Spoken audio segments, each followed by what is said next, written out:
What's that? Perfect. You want to be that guy?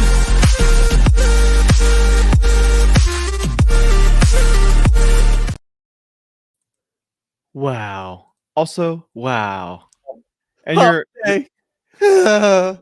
good morning, everyone. I hope everyone's doing well. Welcome to Decentralized TV. I'm the Data Lord. This is Jaime, and you're watching Crypto and Coffee, where we talk about crypto and drink about coffee. And here we go.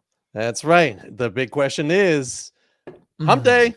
Are you humping or is the world humping you? It's your choice. Nobody You know, else's. it's true. And I think it was yesterday. I saw a small Chihuahua hump a cow toy across Yeah, a room. I was a co-witness of Hilarious. that. So See, the Chihuahua knows. Yeah. yeah. Squeaky, Yo squeaky, quiero squeaky, humpy. squeaky, squeaky, squeaky. So, Yo quiero good morning, squeaky. Let's everybody. Shout outs to the crew. We got Indo in the chat. What's up, boy? Good Happy morning. hump day. Hump day. Oh man, we got Crypto a full house Scout. today. Cryptos. What's up, boy? Welcome. You guys are in We the got Boss show. on up Boss in on. the crew. Code Bugs, not forgetting Code about Bug. us. Love Let's you, drink bro. about that coffee. Snarky Puppy and DCTV. I see you. I see you. So, just to get into it, let's look at the markets, shall we? So, this is little Mr. Bitcoin here. Okay. You can see this is the hourly. We had this nice little funky dunk down to, what was it, 19.7 or so, and then people are like, nope, we're going back up, boy. And so we have been testing this higher level. So this 29 we tested, 30 we got slapped down, we got rejected. We ain't going past that right now. At least that's what this said. That was like a how long was that wick? Probably like 20 minutes, if that. Yes. And this is low time frames, Yeah. guys. So this is where the Yeah, neck brace is necessary for your trading if you trade Yeah. this shit. precisely. Yeah, and looking at the overall markets, you'll like this one. So this is part of our story today, in fact. But Bitcoin steady Eddie, we up 1% in 24, and down 1% in the 7 days, so no big deal. But Ethereum kind of doing similar stuff, XRP kind of doing similar stuff. But if we were to come down to Dr. Dogeling, Doge had a funny little run up. Yeah. That this isn't reflecting, but we'll show it. And Yep. then Jaime, if you would go ahead and whip this out. Let's do it. And good morning, JV. I just saw you pop on. We are going in. Let's dive. So on the big time frame, remember, this is the monthly here. Look at what is occurring. It's showing a pretty good candle, but we're at the very beginning. We're 25 days from closing this candle, but it's looking really good where we're at today. So let's zoom in on the weekly. On the weekly, we have the same formation where you can see it becoming a dragonfly doji on the upward side. And this closes at the end of the week. What we are looking for right now is a healthy pullback to the 25,600, 25.5, just to confirm it as support. Remember, we broke through it back in March 13th, and we've been doing a rising channel since then. Usually when you have a pump like this one, you want to see a descending channel for the next leg up. But Bitcoin has been known to do some of these where it continues pushing up. It has not relented ever since. So this is the level I was looking at. I realized I did not share the proper thing. We broke through the 200 weekly moving average, and now we're looking for a healthy pullback. But we will see. This is a rising channel. It should be a descending channel. The good news with this one is that we're not seeing bearish divergences yet. So that means that it could go either way, but the decision must be made shortly. We're looking at this cinder block ceiling to be broken, the 30,000 level. Let's zoom in even closer. And the closest I'll ever zoom in is on the 3-day. We do see two bearish divergences when we zoom in closer, which indicates we should pull back to a healthy level. which is sitting at around 25.5 more or less on the higher time frames. But you never know. Bitcoin does what she wants to do. And in this case, she's still scraping the bottom of this cinder block wall. And if we back up to the macro level, you can actually see there's a lot of events globally going on, and we'll cover all of them. And Operation Choke Point 2.0 involves the restricting of the fiat on ramps and off ramps, and we'll dive deeper into it. But what is Bitcoin doing? It's showing its purpose to the world at this moment. Meanwhile, other areas are dropping, Bitcoin remains strong. So it's pretty exciting times. And hump day, Bitcoin's doing the humping at this moment, guys. Let's keep it going. Stay calm and Wow. hodl on. What a Humpty Dumpty show. Hell So yeah. what's up? Also, what's up, JV? I see you. We need scuba gear emoji so that we can dive in. We could. We'll get there. You could also just put the juicy wet emoji. That's fine too. Bullish AF. Yeah, we're patiently Yes. waiting for that pullback to 25K. Yes. Kind of what I'm feeling too. So thank you, Jaime. That's nice to know that we should just pay attention, wait for an opportunity to buy in, and until then, just keep calm. Hodl on, Huddle, baby. as we say all the time. So yeah, let's tell this to kick some rocks. We good. So first article of the day. Shall we get into it? So we have BNB Chain prepares for Plank hard fork to enhance cross-chain security. I like that. I like cross-chain and I like security. So this is good news. So BNB Chain is set to undergo a hard fork upgrade called Plank at block height 27 something. Currently slated for April 12th, this upgrade will introduce enhanced security and improved stability to the network, the core team said. The hard fork is designed to implement security enhancements proposed in Binance EP 171. This proposal aims to strengthen the cross-chain bridge, love cross-chain, between the two blockchains that form part of BNB's chain, namely the beacon chain and the smart chain. That's very, very good news. Through the upgrade, BNB Chain hopes to improve its blockchain network security, efficiency, and interoperability.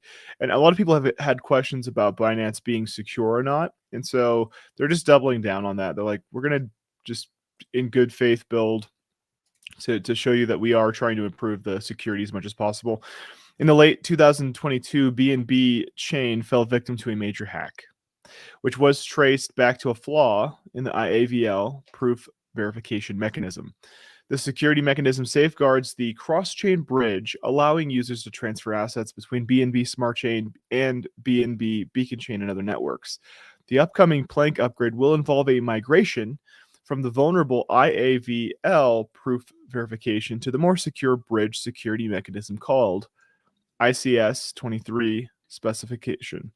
Additionally, the upgrade will introduce a timer lock mechanism for larger cross-chain fund transfers, as well as automatic pausing of cross-chain channels in the event of forged proof detection or during emergencies such as reported hacks.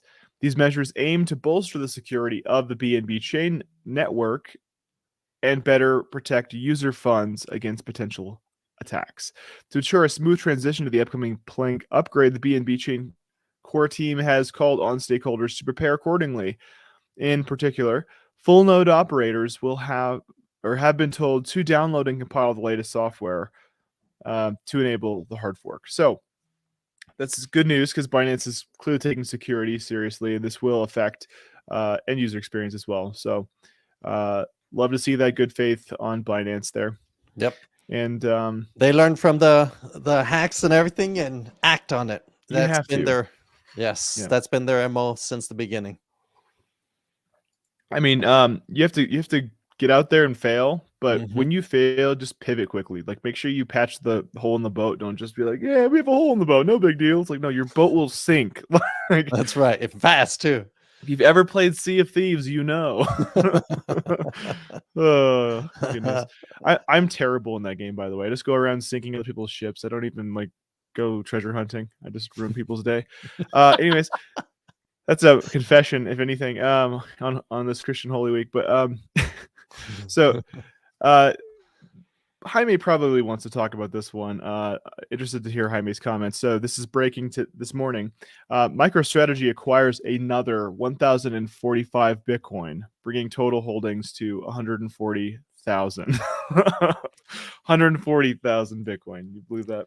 Yes, he's been a staunch supporter of Bitcoin, constantly quoted in the news. Actually, resigned or stepped away from the CEO of MicroStrategy to lead the Bitcoin adoption globally, and put his money where his mouth is. So this is an organization to watch. Everyone in the industry has been watching it. And now the outside world, they are the bridge to it. And JV, we're with you. They are a beast. Despite all this and maybe a possible pullback, they do not hold back. They keep adding to their stack. So they understand the future. You got to put your pesos where your PP is. Let's read. On Wednesday, business intelligence firm MicroStrategy announced that it had bought an additional max bidding 1,045 Bitcoin for a total purchase price of roughly $29.3 million. Max bidding, Bitcoin to the moon.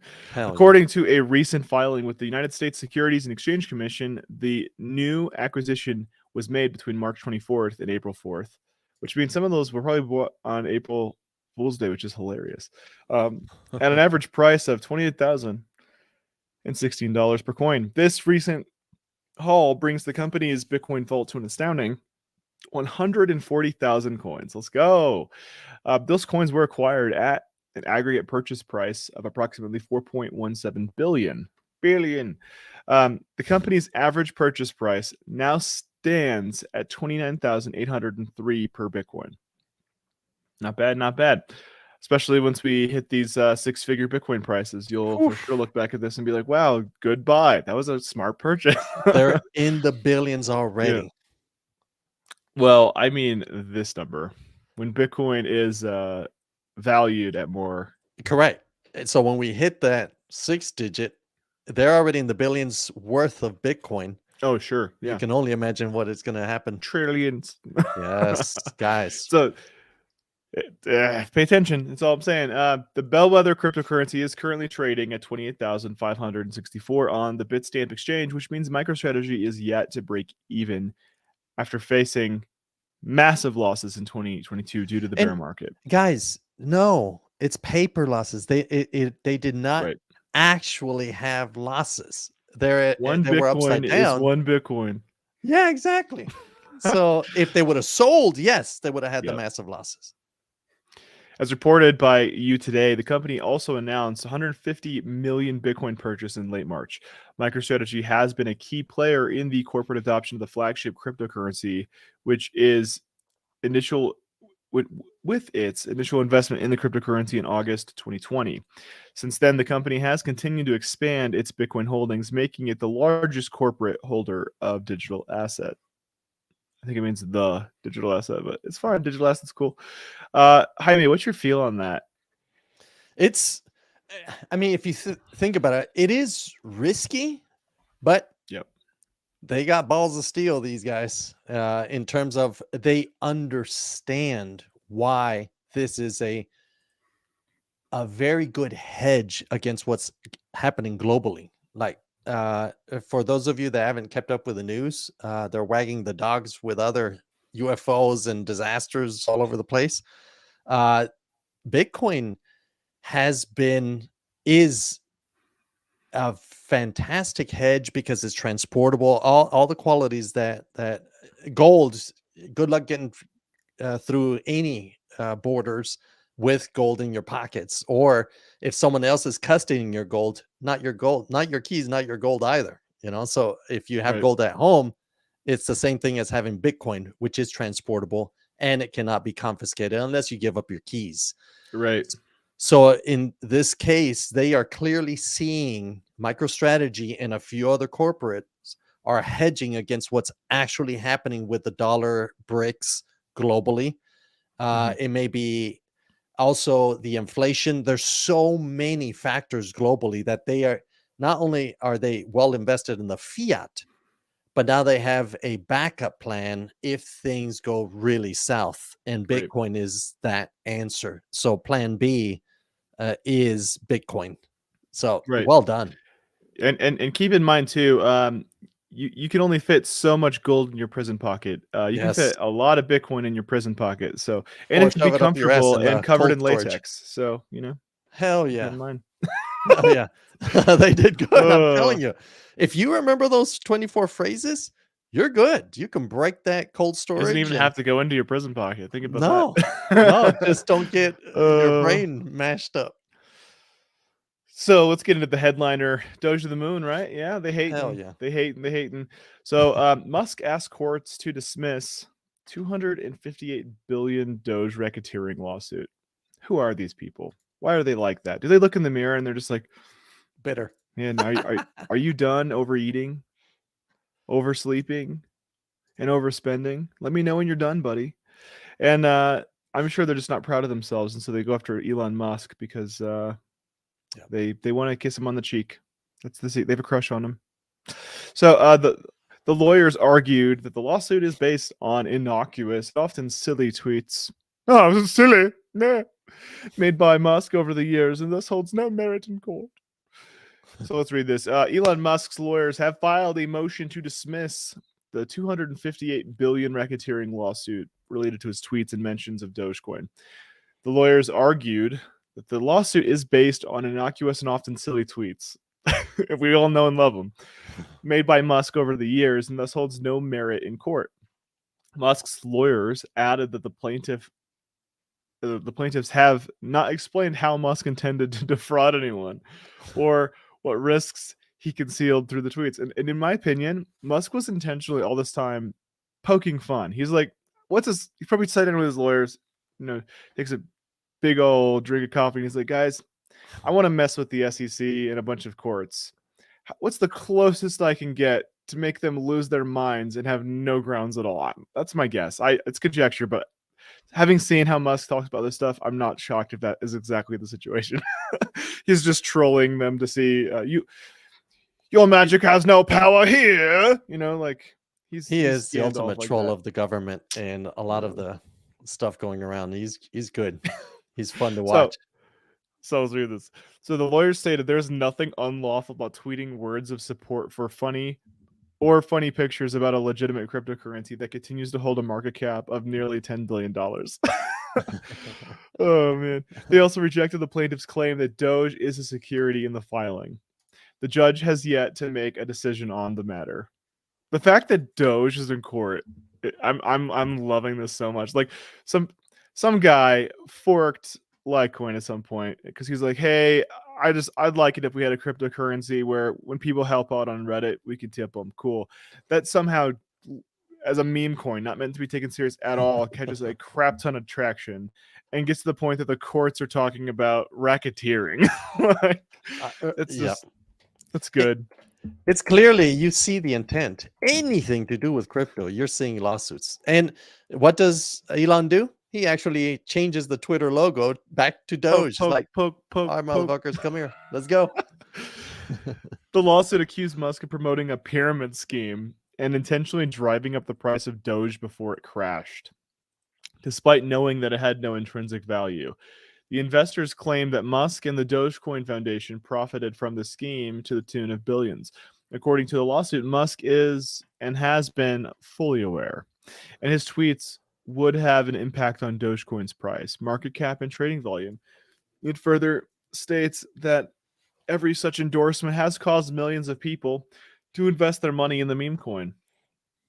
The lawsuit also claims that Dogecoin is a security in a pyramid scheme. However, it uses statements made by prominent figures like Charlie Munger and regulators like the Reserve Bank of India to support its assertions. The plaintiffs are seeking compensation of around $258 billion. The case remains pending in the Southern District Court of New York. And you'll see these freaking turds all over the place. The Southern District Court of New York is everywhere, and they're suing everybody for everything. Yep. Hide your kids, hide your wife, because they're suing everybody out here. Yep. And they're blocking the fiat on ramps, off ramps. They're supporting SEC quite a bit against the war choke point 2.0. Yeah, They're in there. Well, and they probably do have prison pocket plugs made of gold. Who knows? Who knows? In line with what we were just talking about, Elon Musk replaces the Twitter logo with Dogecoin logo. Doge price surges over 20%. So let's look at this. Dogecoin got a big pump on Monday when Twitter replaced its familiar logo with cryptocurrency's emblem of the Shiba Inu dog head and torso. The move made waves on Twitter itself, with surprised users sending out tweets expressing their amazement. Some of them speculated that hackers had infiltrated the platform to work mischief. That's totally what would happen. Totally not Elon Musk thinking it's funny, sitting around a table being like, we should mess with people. Not on April Fool's Day, but just after April Fool's Day, let's change the logo. It's got to be that. Another influencer tweeted between the hashtag Moana live action news and the Doge logo taking over Twitter. Today just turned into pure chaos. Love that. At 2:50 p.m., Musk himself sent out a tweet. It features an image of the dog in a pulled over car telling a police officer inspecting a wallet with the iconic Twitter logo. That's an old photo. Yeah, it is. They overlaid it too. Yeah. Dogecoin, you can see a big old dilly bar. Shout out to Dairy Queen. We rocking it up. So that's what our poll is about. Wondering what people did here. This community, are we chilling, holding some pockets of Bitcoin, or are we chilling and holding some altcoins too? Let me know. Low Roller Scratcher, what's up, boy? Peter is original Elon Musk. Peter was a huge Dogecoin promoter in 2017 on YouTube. That's true. He was known as the Doge Lord. He is the Doge Lord, and before it was cool, he was doing it. I can attest. We were there. How in the world are they trying to claim he's defrauding people? Yeah, they're just trying to pee on anything they can. They're the little dog in the park who just pees after every other dog pees, Yeah, and you can see what's up, Just Bossy? I see you, girl. How many lawsuits has he had and succeeded? And even on where they forced him to buy Twitter, now Twitter's cleaned house. Now the bias has dropped quite a bit because people are freer to speak. It's still centralized, but it's still freer to speak. Right. Yeah, some insiders took the change as a sign Elon Musk may be planning to acquire Dogecoin. Oh, okay. It might have been Musk's way of thumbing his nose at the plaintiffs in a lawsuit targeting Dogecoin and naming Musk as a defendant. I think that's exactly what it was. The timing of the logo change seems curious. At the end of last week, Musk's lawyers asked a federal judge in New York to throw out the $258 million lawsuit, which revolved around charges of racketeering. Calling the lawsuit a fanciful work of fiction, Musk's lawyers sought to have it dismissed. There's nothing unlawful about tweeting words of support or funny pictures of a legitimate cryptocurrency that continues to hold a market cap of $10 billion. Man, the investors suing Musk accused him of carrying out a pump and dump scheme. They argued that he knew the currency had no intrinsic value but drove it up anyway with its tweets. Since its release in 2013, Dogecoin has battled rumors about a lack of legitimacy. Cry about it. Some consider the currency to have started out as a joke. It started out, we literally know this. There's no speculation. Everyone. We know what kids these days. The $1.21 trillion crypto market still suffers frequent public attacks from the SEC and state attorney general. So, Doge to the moon, right? Yeah. Doge to the moon. And how can something that began as a joke be a security? It kind of wrangles their thesis. So, shit. Let's go. I don't know, kids these days. What are you going to do? we have another hack to talk about. People getting pwned. Hide your kids, hide your wife. Hackers, everybody out here. Euler hacker returns $31 million, marking end to recoverable funds in DeFi exploit. Nice, nice. And everyone uses this picture, but we need to. Jaime, let's make a note that you and I need to go and take some hacker stock photos and just have us in a ton of people's videos. Just Let's just do it. hoodie up with a bunch of computers. Yeah. You heard it here. We're going to do it. The individual who hacked and proliferated Euler Finance, a decentralized lending project, has returned the remaining sum of $31 million. This has brought the price or the project's recoverable endeavor to a close. At approximately 6:55 p.m. Eastern Standard Time on Monday, the attacker sent back. Who does that? He sent back $31 million, comprising 10,580 Ethereum, Nice. 19 million, and 12 million in DAI. Through 3 transactions, this brought the total value of the return funds to over $177 million, which accounts for the expected recoverable funds from the hack after adjusting for the bounty previously offered by the project. You see what this guy did? Yes. This guy pwned him, took a rip, and then only kept what the bug bounty was and gave everything back. So a true, like, honest He earned it. white hat. Truly earned That was it. proper white hat, but like he made him sweat a little bit. Yeah, scared the shit out of me.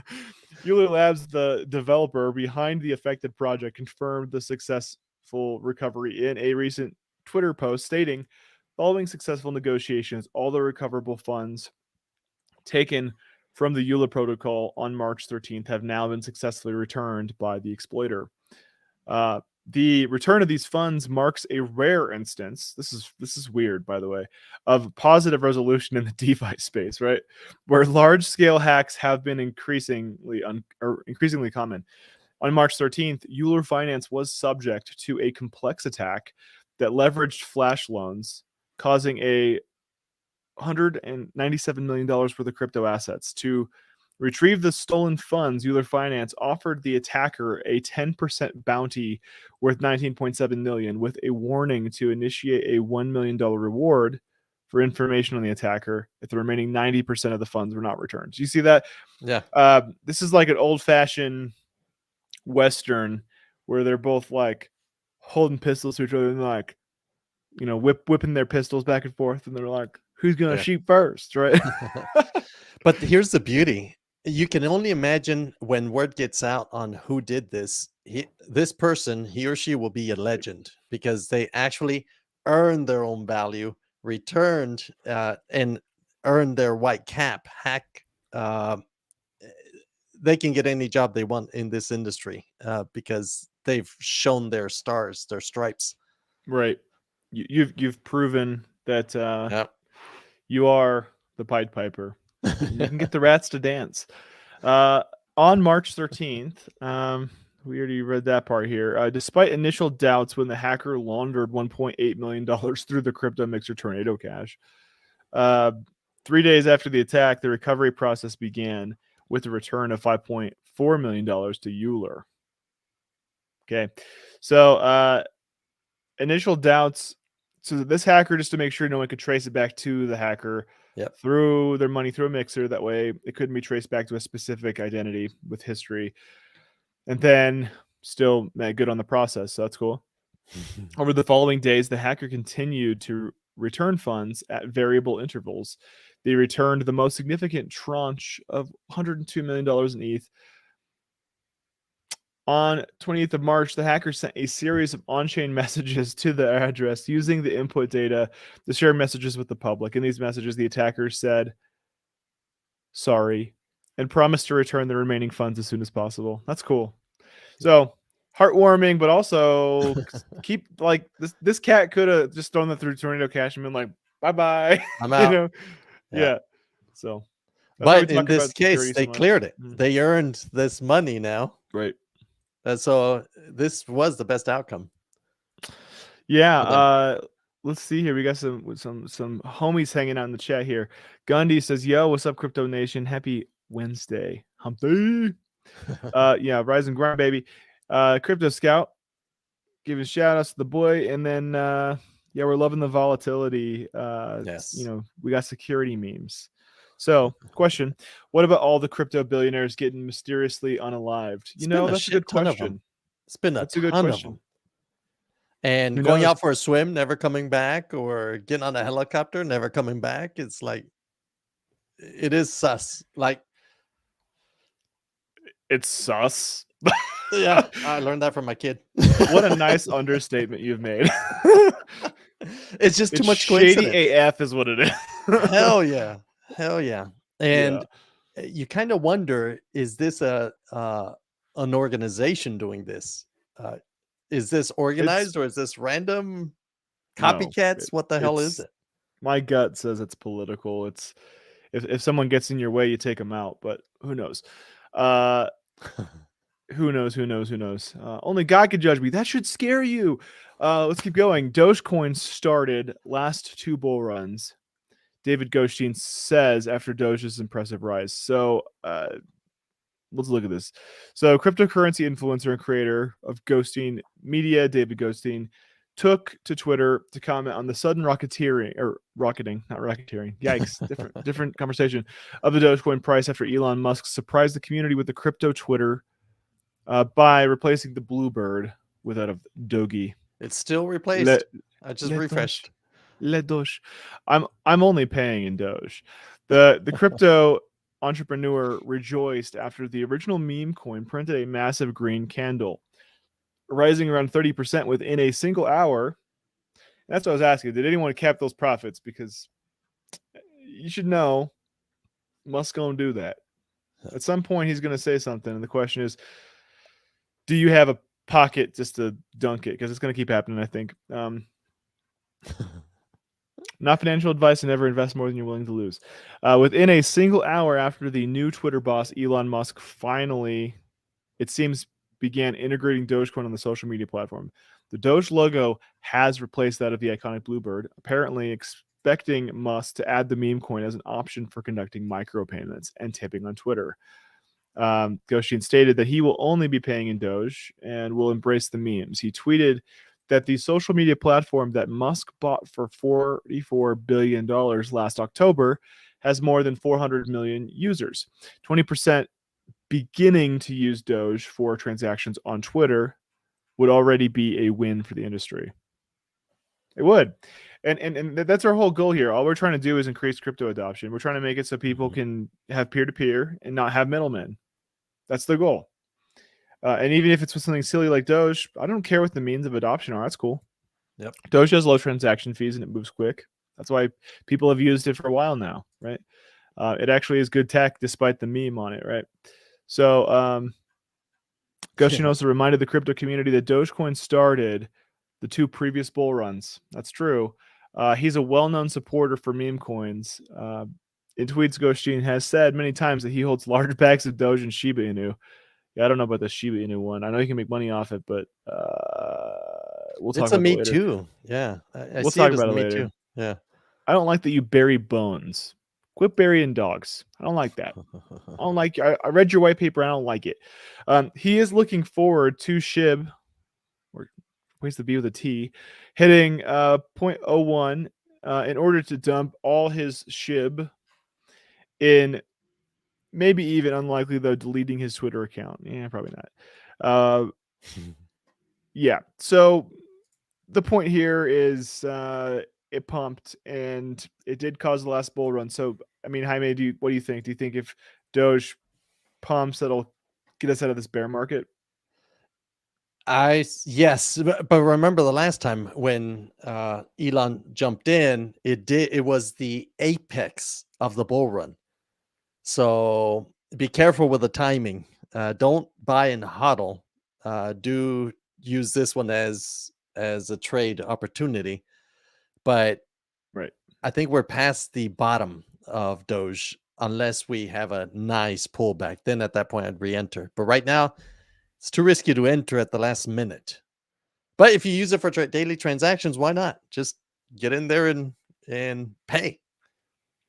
Doge to the moon. And Gandhi, that's a good point. I put 10 mil SHIB in cold storage and threw it in a dark corner, not financial advice, speculative gambling. And that's the key. Take your gets, assess it, because SHIB Right. does have a strong following in Asia, like huge Yeah. following. So, Well, and they're trying to make a DEX is the big deal, mhm. right? So they are building, and now that you're seeing stateside that they have Operation Choke Point, where they're trying to squash all the fiat on ramp and off ramps, uh, and attacking Doge indirectly by suing Elon Musk, you can see that there is an attack on this meme coin and Shiba by extension, but Shiba is more protected because they're outside the states in terms of Mm-hmm. how they were launched and the use cases are out there. So Shiba is kind of the Asian version of Doge, but they have their purposes and they have their following. So, and I love that you recognize it's speculative gambling, but you did your homework clearly by making that decision. So we'll see. We'll see. And I'll see you on that other side, see how we do that. Yeah, and this is not financial advice, but this is information I think you should look at. Pay attention that Doge has been traded over BTC most of its history. It's new that Doge is traded over USD. So if Mhm. you really want to have an understanding as to how the Doge whales are moving, look at Doge over BTC, not Doge Yes, over the USD, because they know. keep in mind the history of Doge is a script algorithm, right? So the big miners had lots of, like, typically Bitmain, but other brands too. Mhm. Bitcoin ASICs, SHA-256. And then a lot of those people were also like, hey, Litecoin popped up. We like that too. So they grabbed Litecoin miners. Those were running script algorithm. Well, Dogecoin forked off of Litecoin, and you could also do what's called dual submission. So you could mine uh, Litecoin and Doge at the same time and build this big bag of Doge the whole time. Now, that the halvings of Bitcoin and Litecoin both happen staggered. They're staggered off by about a year. Mhm. And what's useful about that is if Bitcoin pumps, they have huge bags of Doge. They're like, all right, Doge has low transaction fees. Doge is fast. So we'll use Doge as a mechanism to get things off and on the exchanges really easily, right? For low costs. And we'll be able to take our profits and do what we need to do. So Doge has been used by big miners for a long time, Yes. by whales for a long time, in order to, cash big sums of money with low transaction fees. And so it has a real mechanism that people aren't really privy to. Um, and so this is a little inside baseball, but that's why Doge will pump whenever, like, Litecoin's about to pop off or Bitcoin's about to pop off. It's because they're using it as a mechanism for off and on the exchanges. So you can kind of anticipate those big movements because historically they've happened. If you want to check this out, go ahead and look at Doge over BTC historically. Bittrex has a really long history of Mhm. that specific trading pair. So not financial advice. Take a look. Yeah. Hint, And hint, hint, hint. Yeah. for those of you in the traditional markets, how do you know when there's going to be a rise in the economy or on the stock market or a drop? Is by looking at a leading indicator. So in this case, it's Mhm. transport. When transport indicator slows down or it hits resistance and starts dropping, the general markets follow through with that event. So same thing with Dogecoin and these other alternates as on off ramps. You'll see them move first, so we're nearing that move point, and you can time your entries and exits that way. But Yep. you do have to do your homework to understand when and what the signs Yeah. are. And speaking of signs, look at the sine waves that are in this Doge history. This is Doge over Bitcoin. Oops, we went up. Oops, we went down. Oops, we went up. Oops, we went down. Oops, we went up. Oops, we went down. We missed one cycle here. Went down. Yep. Oops, we went up twice as much. Yep. So it moves on that cycle, and that cycle is pumped by the Litecoin and the Bitcoin halvings. So And that well, massive one, Elon got involved, so you can see the huge shift yeah, in Doge's violent swings. Now it's up there. yeah. This happened, at the top of Bitcoin's hype Or- too, though. So Correct. that was bull market. That was full bull market, and so there's a lot of Mhm. money in the space, and that's why that moved around like that. But keep in mind, this is over Bitcoin. We are, this whole 232. That's kind of support. So I'd say that this band right here is probably a good space to accumulate. Not financial advice, but that's probably what I'm looking at doing. So who knows? Who knows? Our next article, Crypto Law founder explains why XRP and ETH are not securities. Let's hear what they have to say. Mhm. Vector FUD, let's judge him. John Deaton, a prominent, highly respected attorney, closely monitoring the U.S. or the U.S. SEC's lawsuit against fintech firm Ripple, has shared his thoughts on why XRP and ETH should not be considered securities. Let's hear it. Deaton, managing partner of Deaton Law Firm, is the founder of Crypto Law, a website focusing on the U.S. legal and regulatory developments for digital asset holders, and the host of a YouTube channel called Crypto Law. So check that out. In a series of tweets, Deaton explained to his 258,000 followers the key concepts related to securities and how they apply to digital assets. Deaton began by addressing the often misunderstood legal term investment contract and the misapplication of the Howey test on social media. He cited the Securities Act of 1933, which defines the term security but does not explicitly list digital assets or software code. That's a good nuance. Deaton argues that in SEC cases involving a digital asset like Telegram, Kik, Library, and Ripple, the relevant term is investment contract. So, Deaton says that according to the Howey test, a digital asset or cryptocurrency software code by itself is not a security. However, he does acknowledge that it can be marketed, offered, or sold as an investment contract, which can be considered a security. Deaton highlighted that Gram token, XRP, and ETH are not securities, even though ETH ICO was an unregistered security offering. And Ripple, they have offered or sold XRP as an unregistered security on specific occasions. He emphasized that the underlying asset, digital code, is not a security, and there has never been a case in U.S. history where the secondary sale of the asset was found to be a security. That's a really good nuance, actually. Mhm. The secondary sale, and they use this language in the courts. You have primary sale and secondary sale. The secondary sale of the assets were never found to be the security. It's always the primary. So Deaton used the example of the Howey test, explaining that if an investor has sold the orange grove from the Howey case to a second buyer with no knowledge of the Howey company, the subsequent sale would not be considered a security. Deaton argues that regardless of whether the ETH ICO was a securities offering or Ripple sold XRP as a security between 2013 and 2018, neither ETH nor XRP is a security. He pointed out that every altcoin should be considered a security when first distributed, whether through an ICO or not. So that's the nuance he's suggesting, that like if you're first distributing a coin, that is primary, that's not secondary. But what's So the what's your initial nuance on that? so it literally means, why did you launch? Was it as a utility? Was it to earn the money, or was it Yeah, to actually right. this is the mechanism to reach consensus, and this is the technology layer that proves the consensus. So it was building a solution to secure the network versus, no, I need this. We're developing a technology. We need the money. You know, so it's, how did you launch?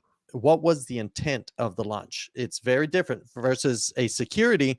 You are going to raise funds to deploy a company overall, not a solution, a technology solution. So it's, the intent is to generate money at a business that you will pay back to the investors. This is more of a mechanism that was launched, and a lot of people put their own funds in it, but the purpose from a legal standpoint is different. You're not, you need this asset or this token to perform the work. So you needed people to acquire it and put it to work. So it's So a gray area, really. what's cool is what he's suggesting lays out an architecture for launching a coin and not getting screwed. So if you launch a platform and have your cryptocurrency act as a utility within the actual software, let's say you launch a software company and maybe you do some social media or something and you have some token that's used just for saying thank you, almost used as like likes, but people can send them back and forth, and you have to say things, people give likes in order for you to do something, let's say promote a post, I don't know. And so once you have that mechanism in place, and now the thing people are investing in is your social media platform, let's say, at that point, it makes sense for you to list your secondary cryptocurrency as a tradable asset. And at that point, it wasn't used for fundraising. I think that's the architecture this is laying out, that people can follow and technically have a cryptocurrency launched that isn't seen as a security. I mean, is that your understanding too, Jaime? Yeah. It's what the purpose of this asset was. Was it to raise a business, or was it to actually execute a contract or secure a network? So I don't know. This is kind of cool. As people who build in the crypto space, just having clarity of like, oh, we can totally do this and we're good, because that's so relieving. It's so stressful actually to be like working tirelessly to build something and still having in the back of your mind like, what if the regulations rug pull me on this? Like, and I just like burn my candle at both ends and I end up with a bad deal. So it's nice to finally see someone who's doing this legal stuff day in and day out explain those specific loopholes and specificities, and it'll be nice to hear the SEC finally rule on that. In my estimation, I think we're going to have some other legal vehicle, not a security, not a company. It'll be some new language for whatever this crypto stuff fits, where you have a coin, it's a secondary cause perhaps, but I'm curious to see if there's a nuance that gets built there. So there's got to be. Meanwhile, that's where the SEC is beating the shit out of the entire industry, trying to make money before his loophole closes. I'm gonna butter your bread. Yeah, it's like a gangster in the street. What's that, Super Troopers? So our next story here. Man, this is fun. PayPal and the credit card industry are taking advantage of consumers. Oh yeah, tell me more, bud. Stablecoins offer a way for consumers, particularly Americans, to escape the financial industry's punitive, punishing transaction fees. That's true. That's super true. I wasn't making fun of it. I'm just weird this morning. As God help me. As rising prices have forced consumers all over the world to reduce their spending and find new ways of coping with the increased cost of living. That's true. Consumers are finding themselves relying on credit cards even more than they already were. I mean, if they're going to play funny money games, why not play funny money games, right?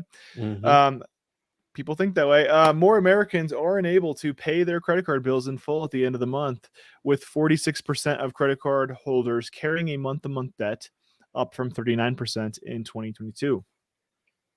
A recent report from Federal Reserve Bank of New York highlighted how the current 15% year-to-year credit card balance increase represents the largest jump in more than 20 years. Interesting. It's undeniable that ordinary people are facing higher prices across the board and are increasingly unable to make credit card payments. That's because payment giants like PayPal are taking advantage of consumers, and we've all been letting them get away with it. Interesting. As credit card spending in the United States almost entirely benefits Visa and MasterCard, who handle 80% of total transactions, the failure of the competitive model in the credit card industry may be to blame for at least part of the crisis at hand. That's not all. With the highest credit card swipe fees of any major economy, American businesses pay up to 7 times more in swipe fees than businesses in Europe, and 5 times more than businesses in China. A cost that gets passed down directly to consumers. That's true. Yep. A business is actually bad at doing business if they have a cost and they don't factor that into their their price tags. That's how a business doesn't last too long. So yeah, anytime we increase taxes, just keep in mind it's going to increase costs to businesses, which is going to increase costs to you. In order to avoid shouldering transaction costs, merchants are forced to set higher prices than they would prefer. That's prices for all consumers, not just those choosing to pay by credit card, which essentially means that anyone paying by cash or debit cards is forced to pay a higher price for the convenience of a select few. That's a bad deal. Bad deal, yo. It's true that electronic payments are convenient, and they have solved many of the cross-border problems posed by an old cash-only mentality. However, consumers end up paying a lot more for this comfort. If only there was some sort of technology where people could send money peer-to-peer using their cell phones that they all have. If only. Yeah. And by the way, yes. If only. Yeah. I have a solution. Like, come on, man. Like, please, dude. Look at this. Look at this. That's just like, bro. July. July, that's launching. It's Oh, help us. Okay. So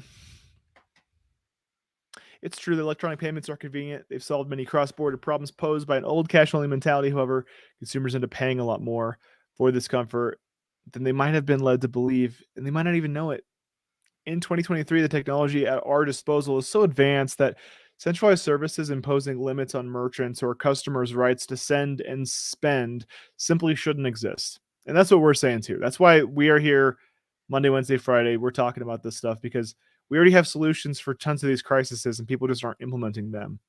It seems like people are trying to use these crises for their own purposes, and they're not really trying to solve problems. And so, our view on that is we should not really take that for an answer. Instead, we should just build tools that people can use if they want to and let the free market decide, right?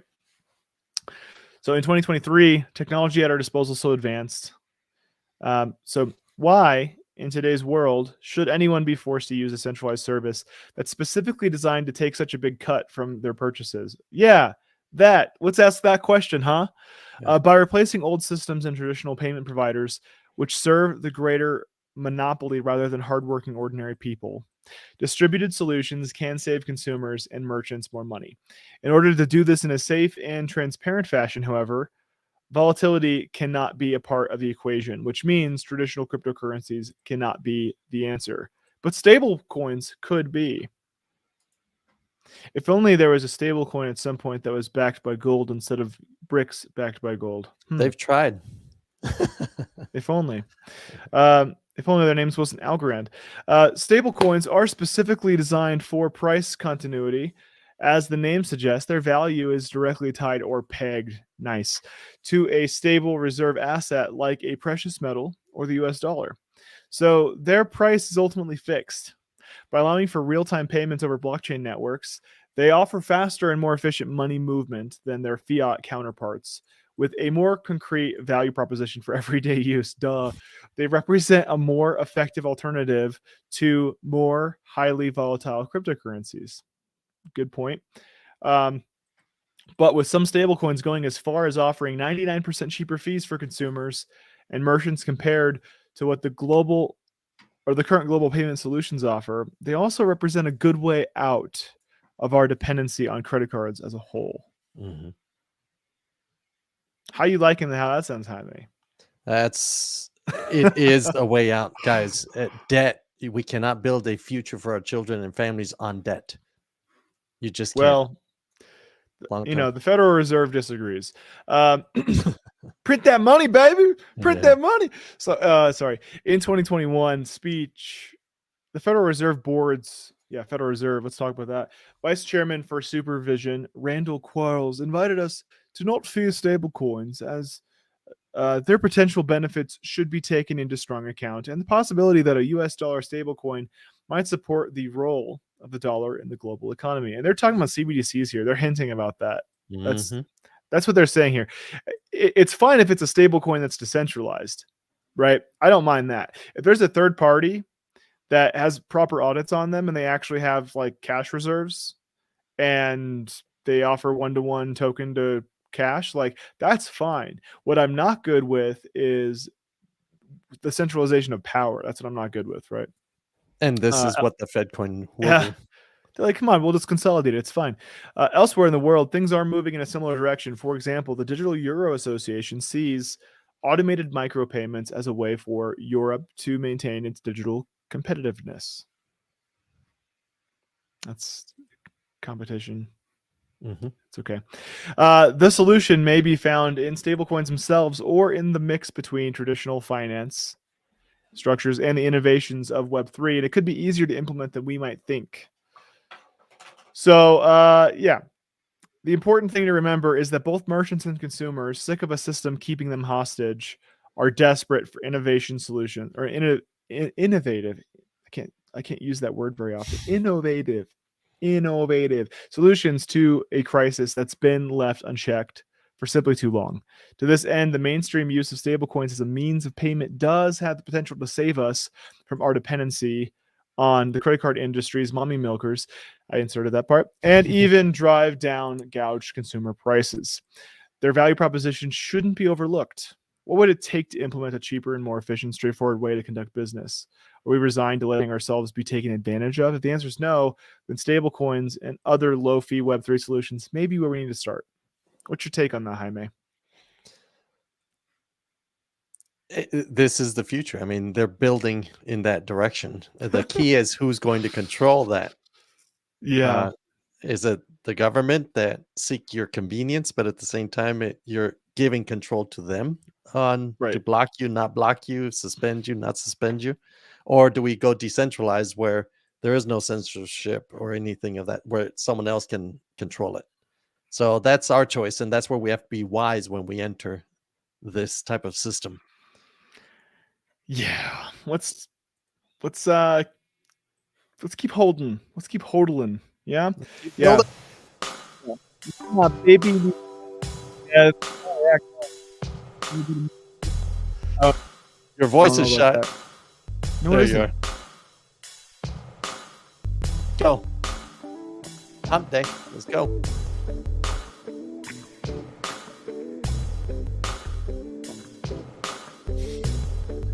Great seeing you guys, as always.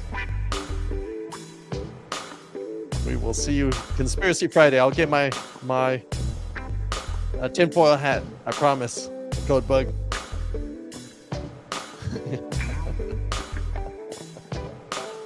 Let's do this, guys. Bye.